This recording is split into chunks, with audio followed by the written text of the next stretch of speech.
তোমরা তো সবাই এগ রোল খেয়েইছো। আজ আমি যে রেসিপিটা তোমাদের সাথে শেয়ার করছি সেটা কিন্তু এগ রোল নয়, একটু অন্যরকম রেসিপি।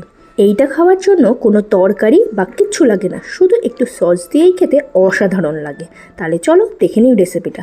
সবার প্রথমে আমি একটা বোলের মধ্যে নিয়ে নিয়েছি একটা ডিম, তার মধ্যে দিয়ে দিয়েছি কিছু পেঁয়াজ কুচি, লঙ্কা কুচি, ধনেপাতা কুচি আর পরিমাণ মতো নুন দিয়ে এটিকে ভালো করে আমি এখন মিশিয়ে নিয়েছি। এবার আমি একটা জায়গায় আটা, ময়দা, সামান্য একটু পরিমাণে নুন দিয়ে আমি একটা ময়দা মেখে নিয়েছি। সেখান থেকেই একটা ছোট লেচি আমরা কেটে নিয়েছি। কেটে নিয়ে সামান্য পরিমাণে একটু তেল দিয়ে এটাকে একটু ছোট আকারে আমি একটু বেলে নিয়েছি। লুচির থেকে ঠিক একটু বড় আকারে, আপনাদের যেরকম ইচ্ছা করে আপনারা সেরকম বেলে নিতে পারেন। দুই পিঠ ভালো করে ডিমের গোলার মধ্যে চুবিয়ে নিয়ে আমরা এই প্যানের মধ্যে এখন দিয়ে দেবো। সামান্য পরিমাণে তেল দিয়ে দেবেন, তাতে না একটু ভালো হয়। তারপরে আর কি সামান্য একটু তেল দিন, দিয়ে এপিট ওপিট করে ভালো করে এই পরোটাগুলো ভেজে নিন। দেখছেন তো আমার একদম সুন্দর করে ভাজা হয়ে গেছে। ব্যাস রেডি হয়ে গেছে আপনার ফুলকো ফুলকো ডিম পরোটা।